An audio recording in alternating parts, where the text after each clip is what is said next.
بینەرانی بەڕێز لەر شوێنێکن سڵاوتان لێبێت من کامەران حاجی عومەر باسی ڕۆژتان پێشکەش دەکەم باسی ڕۆژ ئەمڕۆ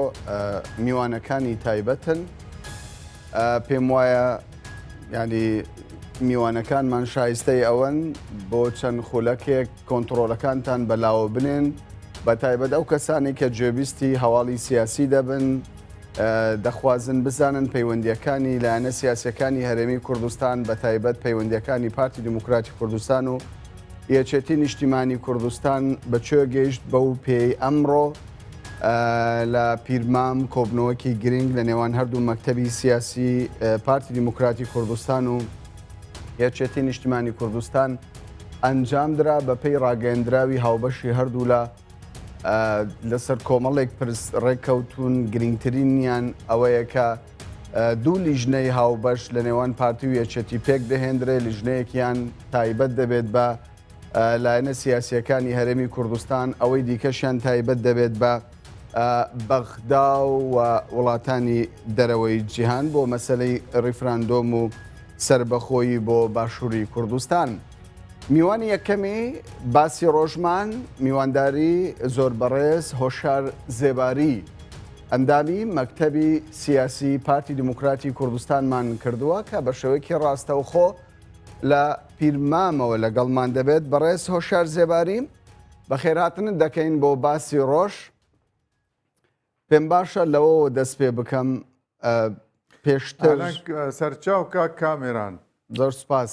پێم باشە بەڕێز هۆشار زێباری لەوە دەست پێ بکەم ینی پێشتر ڕۆژنامە نووسان بەشێک لە خەڵکی کوردستانیش دوای نەخشە ڕێگاکەی یەکێتی چاوەڕێی ئەوەیان دەکرد کۆبوونەوەی زۆر لە نێوان پارتی و یەکێتی ئەنجام بدرێ تاوەکو بەیەکەوە ڕێک بکەون لەسەر کێشە و گرفتەکانی نێوخۆی هەرێمی کوردستان. بەڵام ئەوەی ئەمڕۆ بینیمان تێگەیشتنێکی باش هەبووە لە نێوان پارتی دموکراتی کوردستان و یەکێتی نیشتیمانی کوردستان لەسەر خاڵە ئەساسیەکان ڕێککەوتون. ئەم تێگەیشتنە بە چ شێوەیەک دروست بوو چۆن هاتە ئاراوە؟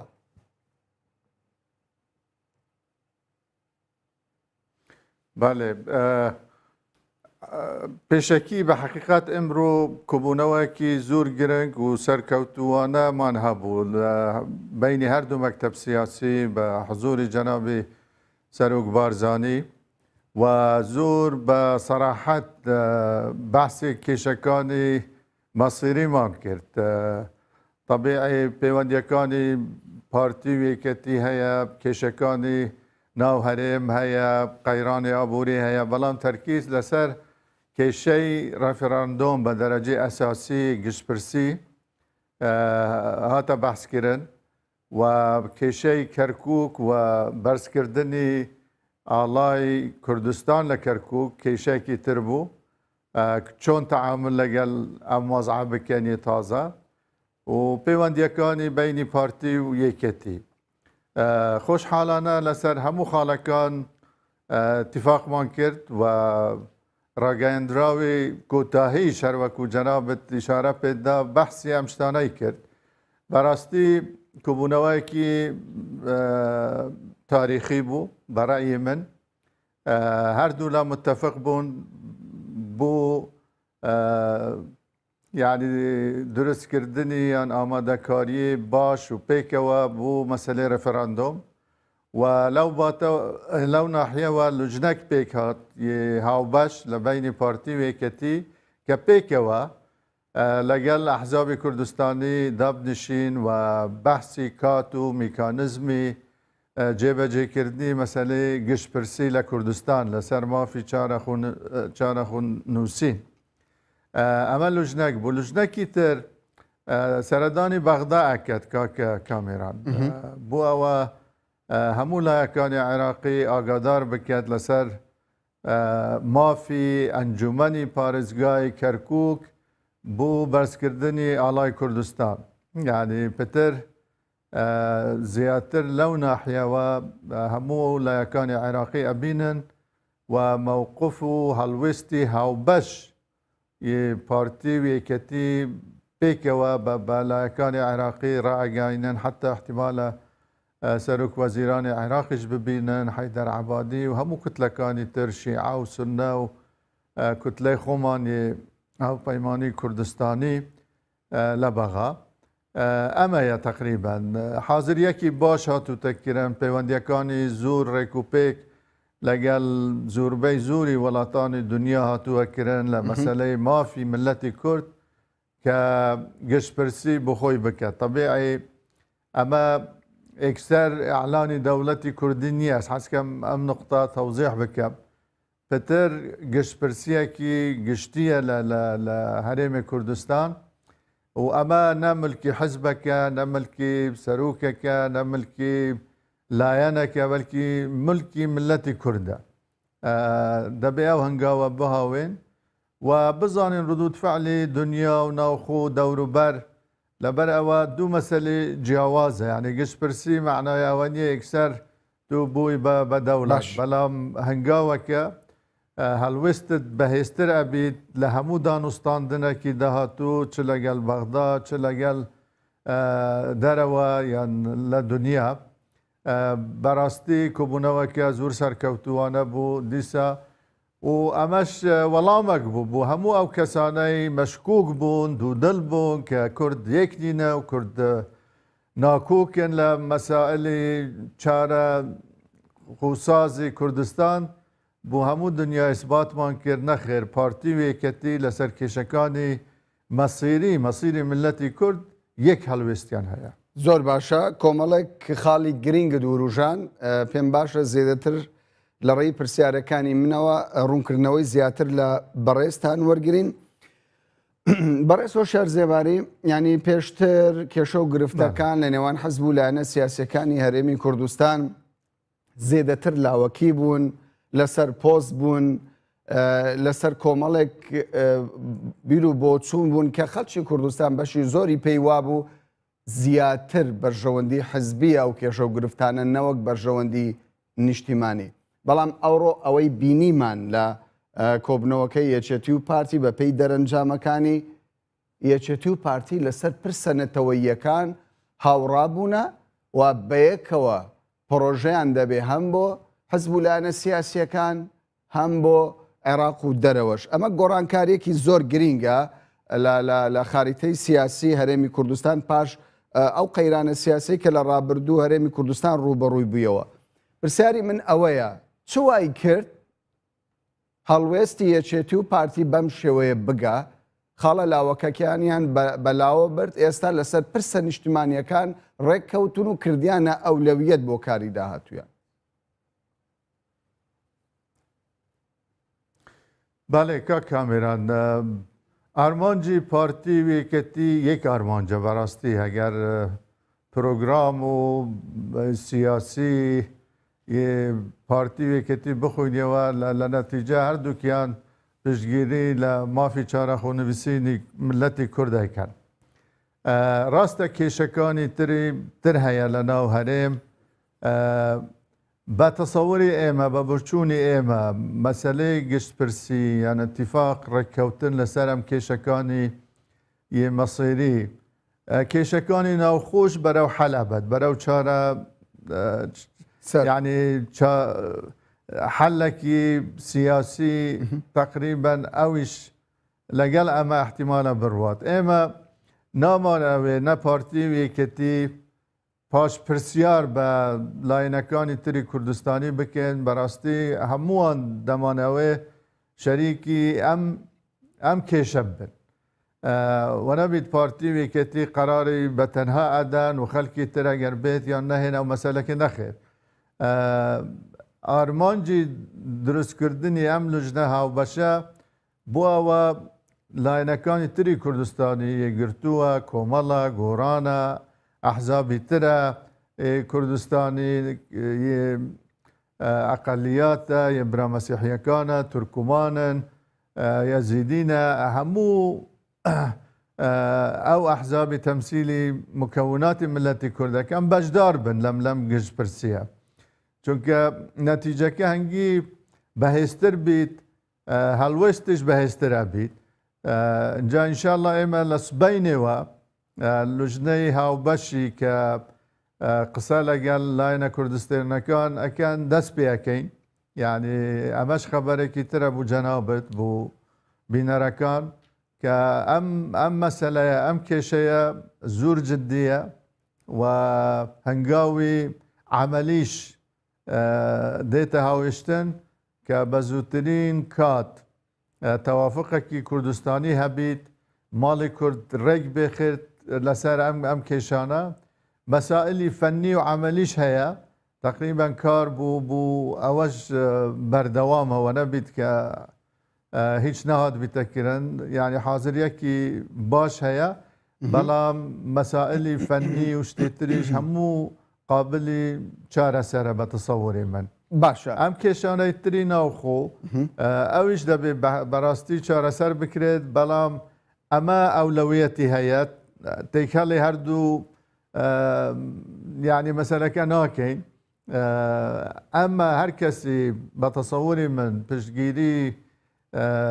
يعني لما سلي ريفراندوم بكات كيشكاني تريش آسانتر اكرت بو چاره سر كرن باشا كوايا يعني بو بريارة سارنو سازكان يشتيو بارتي بتنيا بريار نادن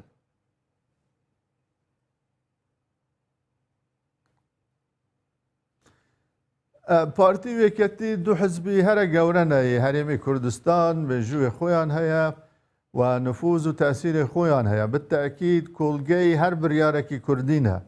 بلام لقل أواش حزكين همولا أنا كان تريش بجداري أم كشي مصيري بن يعني بمان باشترة براستي كهمولا كاني كردستانيش بجدار بن بلام أم بريارة كي هاو بشا وهيج باش جزن نية باش تراجع بلايم لم بريارة نايت باشا كشنية بيشوي دبي بكرت ام سالا دبي بكرت باشا نخير زور باشا بلام يعني قصي زور لسر أود ذكرى مسألة ريفراندوم بتشويك دبي بشك بيوابو أنجام داني ريفراندوم لسر دیاری کردنی چارەنووسی خەڵکی کوردستان بۆ ئایندا بەشێک پێی وابوو ئەگەر ریفراندۆمەکە ساز بکرابایە ینی ساز بکرێ ڕاستەوخۆ پێویستە دەوڵەتی کوردی ڕابگەینێ بەشێکی دیکەش پێی وایە ئەمە پێویستی بکاتە ئایا لەسەر میکانزمی ئەنجامدانی ریفراندۆمەکە ئێوە ڕێککەوتون یاخودنا بەڵێ بەحسمان کرد کاکە کامێران یعنی هدفي ام لجنه براستي كاتو آليتو ميكانيزمي ام رفراندوما او كات شتكي زور معقد نابيت برسيارك ديتا كردن بو همو خلقي خوراگري كردستان ك تأييدي ما في چاره خونويسين دكان يانا بو دولتي كردي وكو هالبجاردن عملية كي آلوز وزحمة ومعقد نيها عندك ترتيبات فنية ولوجستي بالتأكيد بيويستا بلازمها بلام برسيار ما كردوا لزور خلقي شارزا وقانوني وناوة ودروا احتمالا بيويستي بياساكي برلمان نبيت ام قش برسيها ببرياركي حكومات ابيت وطبيعي برنامج هي كتشوم بكريت براستي احتمالا مصلحة نبيت همو كارتكاني خومان اشكرا بكين لبيرتان نتشيت كرد زور نحزي هيا زور خلقانك هيا كديانوي امام شتتيك بدات بلام حاضري وآمادي هيا من يعني ضمنيان ترأكموا كاربوهات يكرن لفترة رابردو باشا يعني تنروجك برلا استا ولا بردم اسكرتيري قشتينة تويا قرتوكان غوتيريز سروكي هرمي كردستان باسي لو كرد كا هرمي كردستان ما في خويتي ريفراندوم انجام دا وهنگاو بو انجام داني ريفراندوم دني كوايا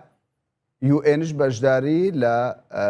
ریفراندۆمەکە دەکا لەو ڕاپرسیە دەکا؟ بەێ ڕاستە بەحس کرا لەگەل سکرتێری گشتی نەتەوەی گرتووەکان وەکو جەنابەت بەحس کرد جەنابی بارزانی ئەم مەوزوع تەرەح کرد ئێمەشمان بینین قسەمان لەگەل کردوونە لەگەل خەلکانێک سەفیر و نوێنەری هەر پێنج دەوڵەتی گەورە قسە کراوە لەگەل زۆر وڵاتانی تر قسە کراوە لەم مەسەلە طبيعي احتمال هشتا زوبيد براستي ام دولتانا هالويست ور بگرم چونکه حتی استا بتصوري ان كرد جدي نية يعني كرد يك نية مشكوكن برياري سركرداتي هرم كردستان كجدينا لم مثلا باش ام كوبونوا تصوركم زور دولات زور حكومات زور خلق يعني بيركي تركتها نخير ام ديارة ام موضوعك جدية ووقت بارتي كتيش متفق بن لسر كيشكي مصيري و باهتمام ترورا جرن هدف ايما لم همو اتصالاتي دبلوماسي وسياسي واوبوا كخلق دجنا بيت حتى اگر بدنجش بيت محايد بيت اوی سرکەوتنەکە بەڵام زۆر کارمان لە پێشە یعنی مافەکی زۆر سروشتیە کە مەسەلەی گشتپرسی بێتەکردن و نەبیت خەرقێکی دستوری بیت خەرقێکی یاسایی بیت بالعکس ڕێفەرەندۆم لە زۆر وڵاتان ئەکرێت لەسەر کێشەکانی کۆمەڵایەتی و شتی تر عملیەکی ئەوەیە یعنی دیموکراسیانەیە باش ئێوە ینی لە چوارچەوەی قسەکانتاندا لەوە تێگەیشتم کە دەڵێن ئەگەر ڕیفراندۆمیش بکرێ مەرج نییە ئێمە سربەخۆیی بۆ باشووری کوردستان ڕابگەینین بەڵام بەڕێز زێباری بۆ چوونەکێ بازدەوە دەکات بڕیاردان لە ئەنجامدانی ڕیفراندۆم و دواتر بڕیار نەدان لەسەر ئەوەی باشووری کوردستان سربەخۆی وەگرێ و ببێت بە دەوڵەتێک کێشەکان زیاتر قۆڵ دەکاتەوە.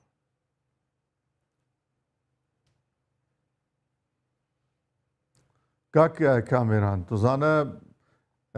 پرۆسەی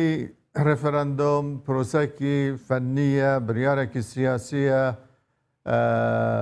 تەوافقێکی کوردی پێویستە ئەمڕۆ حتا حدێکی زۆر هەنگاوی گەورەمان ئینا یعنی ئەو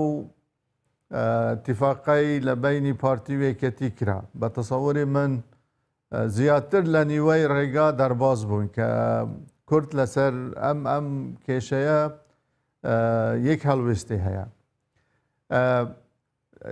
ڕێفەرەندۆم گشت پرسیە ینی سوالی ملت دێتەکردن دەوڵەتی کوردیتان ئەوێت یان ناوێت یعنی زۆر ئاسانە مەسەلەی ئەعلانکردنی دەوڵەت و کارکردنی بوو دەوڵەت ئەوە عملیەکی ترە یعنی وا ئاسانی نییە یعنی تەسەووڕ ناکەن یعنی کارێکی ئێکجار زۆر پێویستە بکرێت هاتووتەکردن بەڵام هەنگاوی یەکەم دەبێ گشتپرسی بیت یعنی ئەم ڕێفەرەندۆمە بیت ئەوە مەسەجێکە بیت بۆ هەموو دنیا بۆ هەموو عالەم کە ئەم ملەتە ئەمەی دەوێت ئەمە حەقی خۆیە مافی چارەنووسی خۆیە دەبێ ئەنجام بدات طبیعی هەوڵێکی زۆریش ئەدرێت کە لەگەڵ بەغدا بگەینە اتفاقێک یان هەوڵێکی جدی بکرێت مفاوەزاتێکی جدی بکرێت لە بینی هەرێم و بەغدا و ئەمەش مەوزوعێک نییە یعنی بەدزیوە بیت یان بەنهێنی بیت یعنی ئەگەر بینێ انشاءالله ڕێفەرەندۆم ئەنجام ئەدرێت و سەرکەوتوو ئەبیت ئەو وەختە یعنی هەموو دنیا هەموو وڵاتانی دەوروبەر ئەزانت کە ملەتی کورد حەزی لە چییە حەزەکەت چۆن وەزعی خۆی تەحدید بکات یان تعریف بکات یعنی مسئله رفراندوم عجله نکن یعنی اما اعلانی دولت نیه یکم هنگاوی کرد ابینه به دولت نخیر باشه اما قناغه کی گرنگه باشه یکم هنگاوی کرد یکم هنگاوی یەکێتی و پارتی لە داهاتوودا پرۆژەی ریفراندۆم دەبێت بۆ سربەخۆی و وەرگرتنی ڕای خەڵکی کوردستان. گوتت لە سبەینەوە دەست بە ئامادەکاری دەکەین و سەردانی حزبەکان دەکەین سەبارەت بە کێشە و گرفتەکانی نێوخۆی هەرێمی کوردستان. مەترسی ئەوە هەیە یاخود پێتان وایە کێشەکانی نێو خۆی هەرێمی کوردستان ببێتە کامێران کاک کامێران هەردوو کێشە تێک هەڵمەکە یعنی زۆر وازەح بووم لە قسەکانی خۆم ئەم وەفدە هاوبەشە سەردانی ئەم حزبانە ئەکات زیاتر بوو مەسەلەی ڕێفراندۆمە گشتپرسیە يعني احتمال فرصات بيت بحثي كيشكاني ترش بكن بلا منش هر بالضبط او برسيارة دكا برا الزباري اما واضعانا ايمتك هل ناكين استا زور باشا ايوان ناتانوي تيك هلي بكن بلا بيتان وانيا كيشكاني نيو خوي هرمي كردستان ببيتك گرفتك لسر مسألة ريفراندوم بو نمونا زور زار يعني بشك لپارتكاني هرمي كردستان يعني باشكرا باسيان لو دكر بيجوي هنگاوي ريفراندوم و هەنگاو بۆ پرۆژەی سربەخۆیی بەهاوێژین پێویستیمان بە یەک ڕزی ناوماڵی کورد و چارەسەرکردنی فلان کێشە و فلان کێشەکە من ئێستا پێویست ناکە باسی لەوە بکەم. ئێوە ینی مەترسیتان نییە لەوەی کە ئەم کێشانە ببێتە کۆسپێک لە بەردەم پرسی ڕێفراندۆم لە هەرێمی کوردستان؟ کا کامێران جەنابەت بەحسی ڕابردووەکەی من بەحسی داهاتووەکەم اما خلاف منو جنابته بله اما بنفسك ايجابي تماشي ام اشتاكين راست اعترافكين قيراني ابوري هيا كشكان سياسي هيا وضع ملت دبي برا باشتر بچي دبي اهتمام بكشكاني جياني ام خلقه بدرت اما همو لشون خوي بلام ام كيشه مصيريه براستي بتصوري من او قدي هاوكاري وتعاونها بيت لبيني هذا كان كيشكاني ناوخوش برو بيشبان يعني احتمالا فرصتك بيت كيشكاني قيراني سياسية ابولية يعني فرصتك بيت مجالك بيت اوانش همو لايك تنازلات بكريت بوا وبقينا حلكي بهستر عندك شت دجمناني ايما نحزاني ايما واكن ك ايما هيك بقرينوا يعني ام مسألة لبغداد رويدا برياري برلمان يان سليم جبوري كآلاي كردستان دا هل گرن لكركوك وشتوا واي كرد ككرد همو يك خست لسر كركوك او كشي استهيا ديسا هلوست يكا تماشبكا يعني دبي لهندك شد بقرين يعني قورة تربيت لو كشكاني كهيا تقريبا بو او كتيم التي خومان بهستر بكي زور باشا هرچەندە لەسەر مەسەلەی ڕفراندۆم و لەسەر دەرەنجامەکانی ڕفراندۆم حەیدەر عەبادی لێدوانێکی هەیە باز دەوە دەکات کە پرۆژەی ڕفراندۆم و سربەخۆیی بۆ هەرێمی کوردستان ئێمە پشتگیری لێ ناکەین و پێمان وایە لە قازانجی خەڵکی هەرێمی کوردستان نییە. یعنی حەیدەر عەبادی بەو شێوەیە باز لە قازانج و زەرەری خەڵکی هەرێمی کوردستان دەکات لە کاتێکدا هەمومان دەزانین کە بودجە و قوتی هەرێمی کوردستانی بڕیوە بەڵام لە هەمان کاتیشدا حەیدەر عەبادی بە شێوەیەک لە شێوەکان سۆز و عاتیفەشی لەگەڵ بارزانی هەیە. لەلایەکی دیکەوە تورکیاش بە هەمان شێوە لەسەر ئاڵای کوردستان لێدوانی هەبووە و دەڵێ ئێمە بێجگە لە ئاڵای عێراق ئاڵای دیکە قبول ناکەین لە کەرکووک ئێمە پشتگیری لە حکوومەتی مرکزی بەغدا دەکەین بۆ ئەو پرسە. پرسیاری من لێرەدا ئەوەیە بەڕێستان کە پێشتر وەزیری دەرەوەی عێراق بوون و لە سلکی دیبلۆماسی کەم وێنن لەسەر ئاستی عێراق و هەرێمی کوردستان پێتان وایە پرۆژەیەکی لەم شێوەیە بۆ گشتپرسی بۆ ڕاپرسی بۆ ڕیفراندۆم لە هەرێمی کوردستان چۆن پێشوازی لێ دەکرێت لە کۆمەڵگەی نێودەوڵەتیەوە لە کاتێکدا هەم بەغدا هەمیش ئەنقەرە ینی کۆمەڵێک لێدوانیان هەبووە کە جێی چاوەڕوانی نەبووە.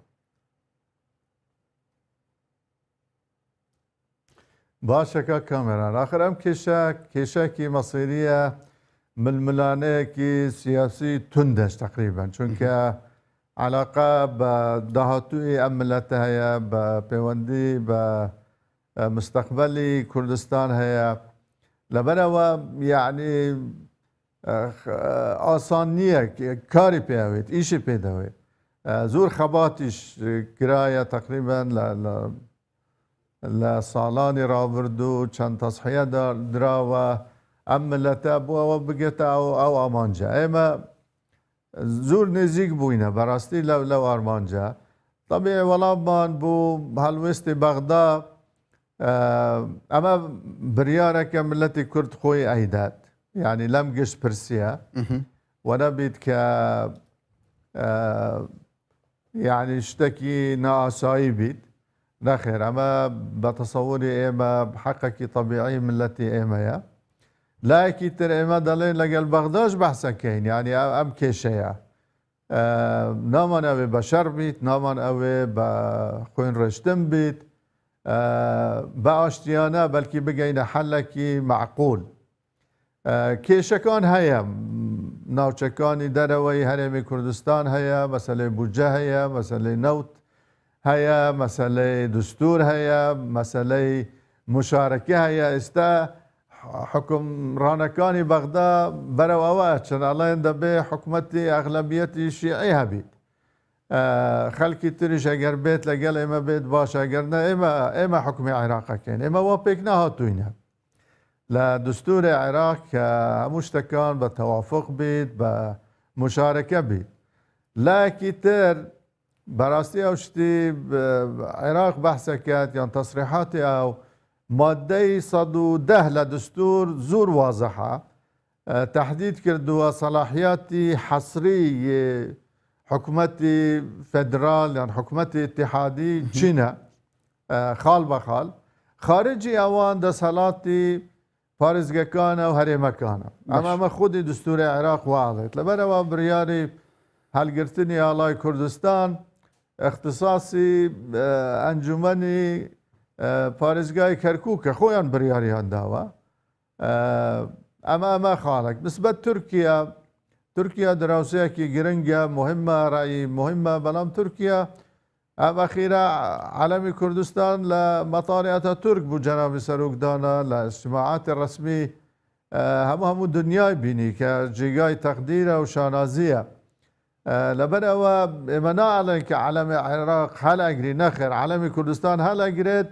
لەگەڵ عەلەمی عێراق کە چونکە کەرکووک مستەقبەلی ئەمە چەند ساڵە کە مادەی 140 جێبەجێ بیت حکوومەت جێبەجێ نەکردووە حکوومەت خۆی دزیتەوە حکوومەتی بەغداڵێ لەبەر ئەوە بەڕاستی کورد نەحەزی زورە تقریبان لەبەر ئەوە دەبێ وریابین لە هەموو گرنگتر یەکەتی کورد دەبێ بەهێزتر بکەین دژی ئەم محاولاتانە وەکو گوتم یعنی هەدەف و ئارمانجی ئێمە ئەوەیە هەوڵ بدەین یعنی خەڵک دژ نەبیت بێدەنگیش بیت محایدش بیت ئەویش هەر سەرکەوتن زۆر باش بەڵام خەڵکانێک دەبن بتاکید کە کامێران کە دژی ئەمە بن دژی ئاعترافکردن بیت بە هەر هەنگاوەک ئەم ملەتە پێشعینین بەرەو ئەو ئارمانجە باش بێگومان لە ناوچەکەدا بەرەی دژ زێدەترە لەوەی کە دۆستە بێ بۆ هەرێمی کوردستان لەو هەنگاوی کە لە ئایندەدا دەهاوێژێ قسەی من ئەوەیە دەگوترێ نزیکبوونەوەی پارتی و یەکێتی ئەگەر لە ڕابردوودا تەمەشا بکەین کۆمەڵێک دەستکەوتی گەورەی هەبووە بۆ هەرێمی کوردستان دوورکەوتنەوەی و دوو حزبەش زیانی زۆری هەبووە پرسیاری من لێرەدا ئەوەیە چ گرنتیەک هەیە لە داهاتوودا یەکێتی و پارتی پابەندی ئەو ڕێکەوتنە ببن و لە کاتێکدا وەکو گوتم دوژمنێکی زۆریش هەیە لە ناوچەکە بە هەموو شێوەیەک هەوڵ دەدا کورد دابەش ببێ بۆ چەند بەرەیەک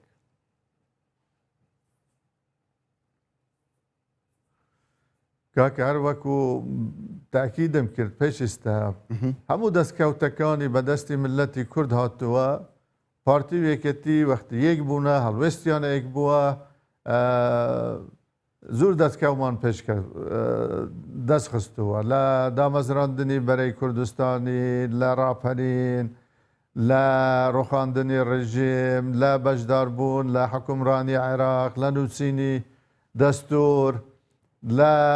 ئەم گەشە پێدانی وەزعی هەرێمی کوردستان و ئاوەدانی و ئەو شتانە هەموو پێکەوە بوون بەڕاستی هەر وەختێ جیا ببینەوە دەستکەوتەکان کەمتر ئەبن ئەمە حقیقەتە نسبەت گەرانتی و زەمانات لە سیاست هیچ گەرانتی و زەمانە نییە بەرژەوەندیەکانە و حکمەتی ئەم سەرکردایەتیە بە تەسەووری من یعنی هەردوو لە یعنی بخلالی ئەو حکمت و ئەو سیاسەتی بەڕێوەیان بردووە گەشتون ئەو قەناعەتە کە ئەمە ڕێگای هەرە درست ئەمەیە کە پێکەوە بین و پێکەوەش بچین بە هاوبەشی بەرەو ئارمانجەکانی گەورەتر ئەوێ ئەم ملەتە هەوڵمانداوە خزمەتی بکەین و تەمسیلی بکەین دیارە پرسیاری زۆرم مابوو بەڵام دوا پرسیارم بەوە کۆتایی دەهێنم هۆشار زێباری کە پێشتر وەزیری دەرەوەی عێراق بووە چەندە قەناعەتی بەوە هەیە لە ئایندەیەکدا ئەگەر زۆر دووریش نەبێ لە داهاتوو دەبێتە وەزیری دەرەوەی کۆماری کوردستان یاخۆت ببێتە باڵیۆزی کۆماری کوردستان لە نەتەوەی گرتووەکان.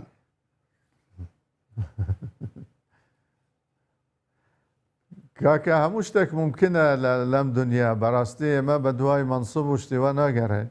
بە دوای خزمەتی ئەم ملەتە ئەگەڕێن و هەر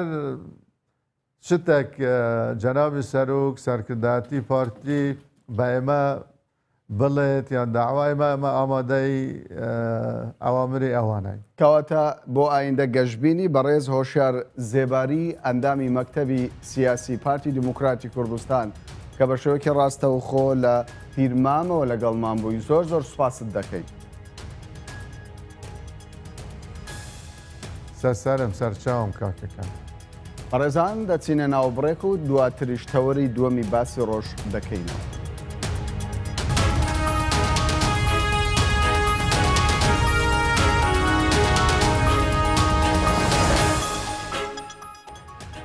جارێکی دیکە سڵاو بینەرانی بەڕێز تەوەری دووەمان تایبەتە سەبارەت بە هەڵوێستی بەغدا و پەرلەمانی عێراق بۆ بەرزکردنەوەی ئاڵای کوردستان لە دام و دەستگا فەرمیەکانی پارێزگای کەرکووک بۆ قسەکردن لەسەر ئەم مژارە بە شێوەیەکی ڕاستەوخۆ لە بەغداوە دکتۆر موسەنە ئەمین سەرۆکی فراکسیۆنی یەکگرتووی ئیسلامی کوردستان بە شێوەیەکی ڕاستەوخۆ لەگەڵمانە. دکتۆر موسەنە ئەمین بەخێر بێن بۆ باسی ڕۆژ بە لەوەوە دەست پێ بکەم. کۆبنەوەیکتان لەگەڵ سەرۆک کۆماری عێراق دکتۆر فواد مەعسووم ئەنجامدا سەبارەت بە کێشە و گرفتەکان و دانیشتنی پەرلەمانی عێراق ئێوە وەکو فراکسیۆنی کوردستانیەکانش بەیەکەوە بەشدار بوون دەرەنجامی ئەو کۆبنەوەیە چی بوو؟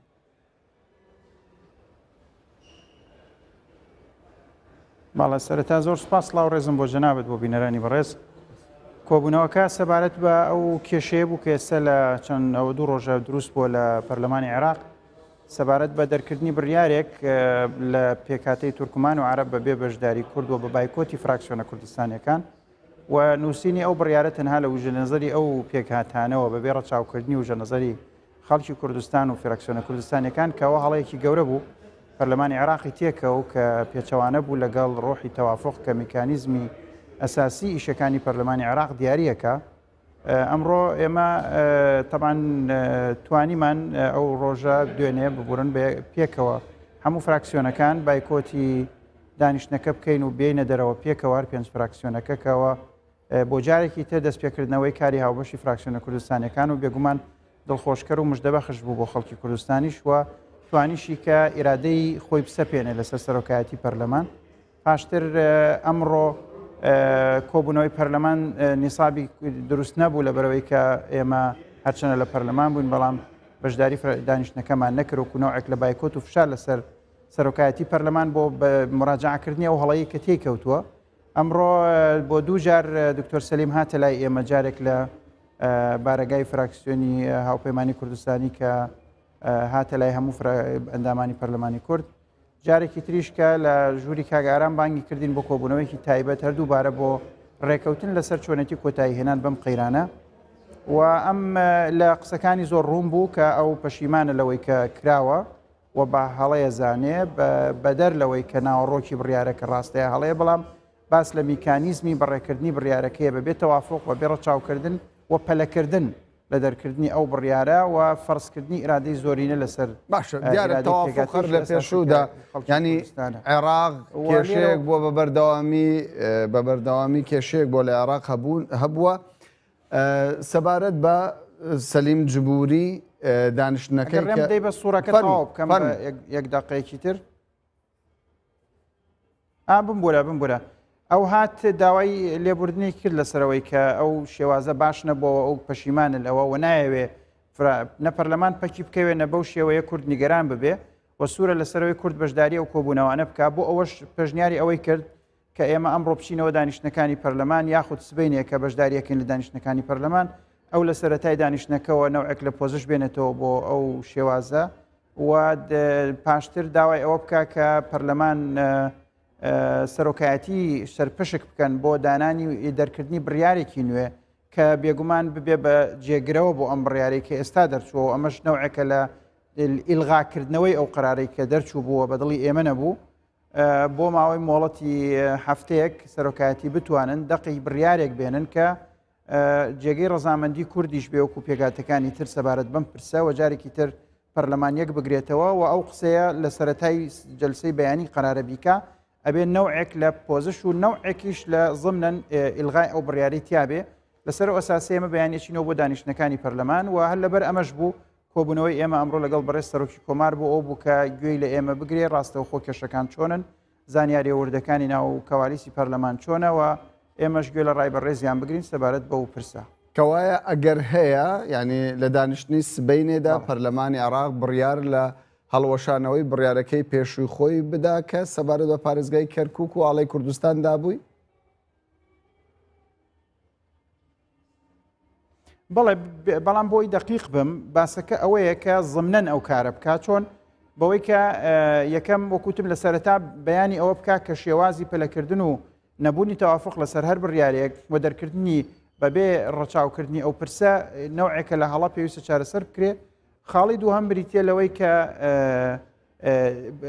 سەرپشک کرێن سەرۆکایەتی پەرلەمان بۆ ئەوەی کە سیغە بڕیارێکی نوێ بێنن کە تەوافقی لەسەر بێ خۆی بوونی بڕیارێکی نوێ یعنی باتڵکردنەوە ئیلغاکردنەوەی بڕیارەکەی پێش بەڵام پێ دوایە کورد بەو ڕێژەی کە لە پەرلەمانی عێراق بەشدارە بتوانێت بڕیارێکی نوێ لە بەغدا لە پەرلەمانی عێراق پەسەند بکە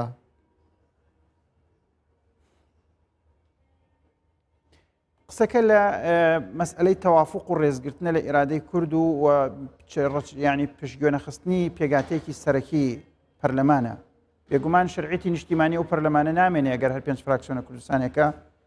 مقاتعی بکەن ئەمە مەسەلەیەکی تر ئێمە لە بیرم نەچێت تاانێکیشمان پێشکەش کردووە لەسەر نەبوونی نیساب لەسەر ئەو بڕیاری کە دوێنە دەرچووە لایحەیەکی بۆ نووسراوە پێشکەشکراوە بە سەرۆکایەتی پەرلەمان و هەر ئەمڕۆ سەرۆکایەتی پەرلەمان لیژنێکی تایبەتی و پسپۆڕی پێگەێناوە بۆ سیرکردنی ڤیددیۆکان بۆ ژماردنی ئەو ئەندامانی لە کاتی بڕیاردان و ئەوانە لەوێ بوون ئایا نیسابی قانونی تەواو بووە یا تەواو نەبووە پێی زانیاریەکانی ئێمە نیسابی قانونی تەواو نەبووە واگەر ئیسبات بوو لە ڕێگەی ئەو لیژنەیەوە کە ئاستە نیسابی قانونی نەبوو لە کاتی ئەو بڕیاردانە ئەوە بە دڵنیایە بڕیارەکە خۆی پوچەڵە بێتەوە واگەر نا سەرۆکایەتیش توانی سیغە بڕیارێکی نوێ ئامادە بکە کە تەوافقی ئێمەش و هەموو پێگاتەکانی لەسەر بێ بۆ خۆی ئەو قرارش دووبارە باتڵە بێتەوە لەو ڕێگەیەوە لە هەموو حاڵەتێکی شام قرارە لە ڕاستیا لە ڕووی قانونی و دەستوریەوە یعنی قانونێکە تاعنی زۆری لەسرە چونکە لە مادەی 110 کە سەلاحیاتی حەسری حکوومەتی اتحادی دیاری کراوە باسی هەڵکردنی ئاڵا و جۆرشتانە نەکراوە بە سەلاحیاتی حەسری حکوومەتی اتحادی لەبەرەوە پارێزگاکان و هەرێمەکان ئەتوانن هاڵای تایبەت بە خۆیان هەبێ و بڕیاریشی بۆ دەرکەن کە چۆنە و ئاڵایە بەکارهێنرێ لەلایەکی تریش مادەی 140 کە لە ناو دەستوری عێراقا دانراوە بۆ ئەم ناوچانە پێناسەی ئەم ناوچانەی کردووە کە ئەمانە ناوچەیەکی جێگەی ناکۆچین لە نێوان هەرێم و حکوومەتی اتحادی کەواتە ئەم ناوچانە ئەگەری هەرێم نەبن خۆی حکوومەتی اتحادیش نین کەواتە چەنێ حکوومەتی اتحادی مافی هەیە لەو ناوچانە ئەوەنەش هەرێمەکان مافیان هەیە لەو ناوچانە و بێگومان ئەلێرەوە دەواازەکە واڵا بێ بۆی کە ئەم پرسە بەو شێوەیە چارەسەرکرێ کە ئەنجومەنی پارێزگای کەرکووک بڕیاریانداوە پاشان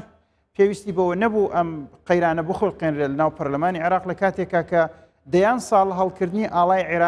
عێراقی بوونی کەرکووکی نەسەلماندووە دەبوو خۆیان نەتۆقێنن چەند ساڵێکیش هەڵکردنی ئاڵای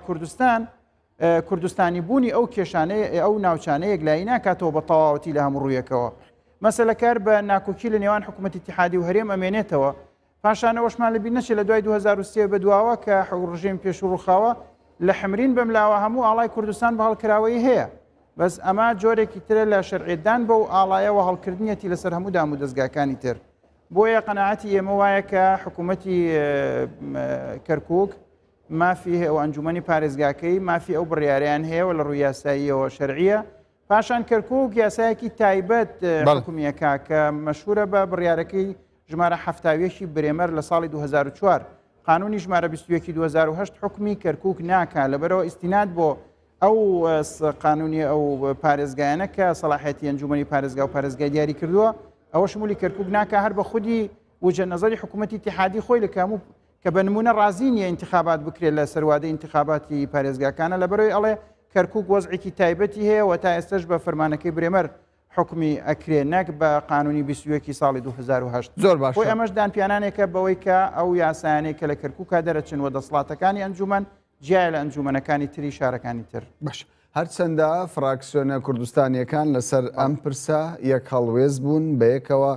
یەک هەڵوێستیان نوان بەڵام زۆر جار ئەوە دەپرسرێ ینی پرسیاری ئەوە دەکرێت جێگری سەرۆکی پەرلەمان کووردە بۆچی ئەو بڕیارە بەسەر ئەو دەرباز بوو چ هۆکارێک هەبوو کە ڕێگرین نەکرد لەوەی بڕیارێکی لەم شێوەیە بخرێتە دەنگدانەوە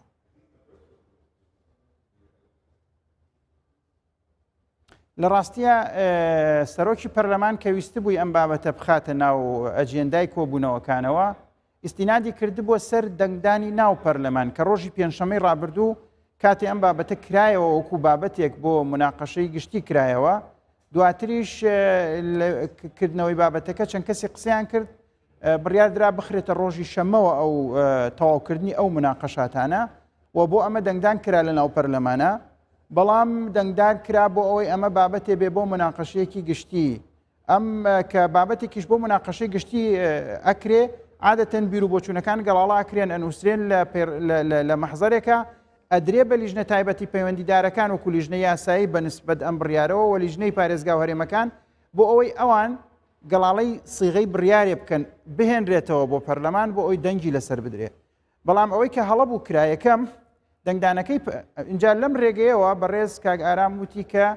ئێمە لەو ڕۆ بە سەرمانە تێپەڕیەوە چونکە ئەگەر بابەتێک بە دەنگدانی پەرلەمان بخرێتە ئەجێندای کۆبوونەوەکانەوە سەرۆکایەتی خۆی ناتوانێت لای باوەی جەندامێکی لە سەرۆکایەتیش ناتوانێت ڤیتۆ هەبێت لەسەر ئەوەی کە ئەوە بخرێتە ئەجێنداوە چوە بە دەنگدانی ناو پەرلەمان کراوە بەس ئەوەی کە هەڵە بوو دەنگدانەکەی پەرلەمان بۆ بوو کە ئەم بابەتەوەکو مناقەشە باس کرێ بۆ ئەوە نەبوو سیغەیەکی بڕیاری دراوی جاهز بهێنرێ بۆ ئەوەی کە دەنگی لەسەر بدرێ ئەلم جزئیەتە ڕەنگە تێپەڕی بە بەسەرمانە یا بەسەر بەڕێزیە بەنسبەت ئەو بابەتە ئەبوایە بە حاڵەتی سروشتی خۆی وەرگرتایە دوای مناقەشە و تێبینیەکان بنێڕایە بۆ لیژنە پەیوەندیدارەکان ئەوان لەوێ گەڵاڵی بڕیارێکیان بکردایە لە ڕووی یاساییە و لە ژنی یاساییش سەیری کردایە پاشتر بهێنرایە بۆ ئەوەی کە گفتوگویەکی چڕوپڕتری لەسەر بکرێ و بخرێتە دەنگدانەوە بەڵام بەداخەوە کە ئەم پرۆسەیە بەم شێوەیە نەبوو باشە پێشتر ینی بمانەوە نەمانەوێت بەشێک لە پەرلەمانتارانی کورد تەعاتوفیان هەبوو لەوەی لەگەڵ بەغدا لەوەی کە جارێک دەرفەت بە بەغدا بدرێتەوە ینی کێشە و گرفتەکانی هەرێمی کوردستان چارەسەر بکات هەڵوەستی بەغدا سەبارەت بە بەرزکردنەوەی ئاڵای کوردستان لە پارێزگای کەرکووک وای کرد جارێکی دیکە نوێنەرانی کورد لە بەغدا بە هەڵوەستی خۆیاندا بچنەوە و ئیتر لە مەودووە پەیوەندیەکان دەبێ لەسەر پەیوەندیەکی تازەوە بنیاد بنرێ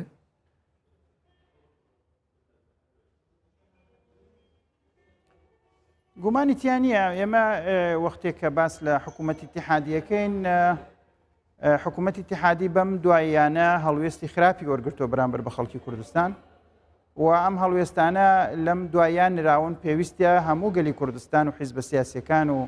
پێگاتەکانی کوردستانیش بێنە سەرخەت و هەڵوێستیان ببێ و بنمونە یعنی نەک هەر تەنها جێبەجێکردنەکردنی یاسای بوجە بەڵکو بڕینی دەرمان لە خەستەخانەکانی کوردستان جێبەجێ نەکردنی پشکی فەلاحەکانی کوردستان، کەمکردنەوەی هەموو ئەمتیازاتانی کە دراون بە کوردستان لە دەوراتی پێشووە ئێستا هەمووی بەداخەوە لە جێبەجێکردنایە دش بە خەڵکی کوردستان و ئەمانە هەمووی هەڵوێستی یعنی سەلبین و پێویستە ئێمە هەڵوێستمان هەبێ و ئێمە لێی بێدەنگ نابین و بەردەوام فشارمان کردووە لەسەر مەسەلانە لە ناو پەرلەمانە و فشارەکانیشمان بەردەوامە بن و ئێمە ئەمانە بە یاساشکێنیە زانین و بە کەم تەرخەمی حکوومەتی اتحادیە زانین سەبارەت بە خەڵکی هەرێم و ئەم هەڵوێستانە بێگومان ئەبێ وا بکە لە خەڵکی کوردستان کە زیاتر هەوڵدەن بە ڕێکەوتنی ناوخۆ چارەسەری گرفتەکانمان بکەین و ئومێد بەستنەوە بە بەغداوە ئومێد بەستنەوەیەکە کە پرسیاری زۆری لەسرە چونکە لە حاڵی ئەم ئیدارە عێراقیانی یەک بە دوای یەک هاتوون بەردەوام فشاریان لەسەر خەڵکی کوردستان زیاد کردووە لەبەرەوە ئەگەر بەداخەوە وەزعی هەرێمی کوردستان ئێستا ئومێد بەخش و چارەسەر نییە بۆ خەڵکی هەرێم بێگومان لە بەغداش بەم حاڵی ئێستا و بەجێبەجێ نەکردنی یاسای بووجەوە هیچ بەغدا ئومێد بەخش نییە بۆ خەڵکی هەرێم و قەیرانەکان بەردەوام لە زیاد بوونان و پێویستە هەڵباشەکانی ئێمەش بە ئەندازی ئەو قەیرانە نەتونتر ببن بۆڵکو و فشار بخەینە سەر حیدەر عەبادی کە التزاماتی خۆی بەرامبەر بە خەڵکی کوردستان. باشە دکتۆر موسەنا کاتم کەم ماوە دوا پرسیارم ئەگەر بە کورتی وەڵامم بدەیتەوە لەگەڵ ئەوەی ئەمڕۆ ینی باز لە پرۆژەی گەورە دەکرێت لە هەرێمی کوردستان بۆ هەنگاونان بەرەو ڕیفراندۆم ڕۆژ بە ڕۆژیش بۆشای لە نێوان هەولێر و بەغدا زیاتر دەبێت پێتان وایە ئەم خولەی ئێستای ئێوە کە لە پەرلەمان بەشدارن دوا خول دەبێت بۆ کورد کە لە پەرلەمانی عێراق بەشداری بکات و بۆ ساڵی ئاینەکە لە مانگی 4 هەڵبژاردن دەکرێت ئیتر ئێوە دواخولی کوردن لە پەرلەمانی عێراق؟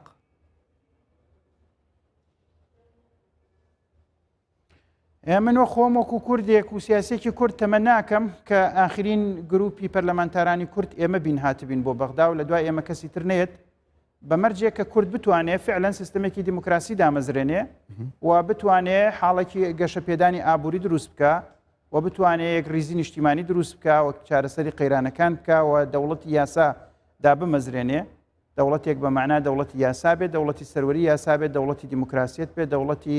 یەکسانی هەموو حیزب و پێگاتەکان بێ و دەوڵەتی خۆشببختی و خۆشگوزەرانی بێ بۆ خەڵکی هەرێمی کوردستان و ئێمە ئامادەین وەکو سیاسەکانی کورد بێگومان هەرچی قوربانی پێویست بێ لەو پێناوەدا بیدەین بەڵام ئەم مەسئلانە مەسئلەی نەدروشمن نەخەونن مەسئلەی ئیجراعاتی واقعین ئێستا ئەمڕۆ کۆبوونەوەی هەردوو حیزبی گەورەی کوردستان لەسەر پرسەکان لە ڕوویەکەوە دڵخۆشکەرە و ئومێدبەخشە بەڵام مەترسی دووبارە چوونەوە بۆ قۆناغیرەکەوتنی استراتیژیش ئەخاتەوە بەردەم هاوڵاتیان کەەوەش ئومێدەوارم وانە بێ و هەموو حیزبە سیاسیەکان هەر 5 حیزبەکە پێکەوە بەشدار بن لە هەموو بڕیارێک و بەشدار بن لە دیاریکردنی چارەنووسی کوردستان بەسەر بەخۆی کوردستان. دکتۆر موسەنا ئەمین سەرۆکی فراکسیۆنی یەکگرتووی ئیسلامی کوردستان لە پەرلەمانی عێراق بە شێوەیەکی ڕاستەوخۆ لە بەغداوە لەگەڵمان بووی زۆر زۆر سوپاست دەکەین.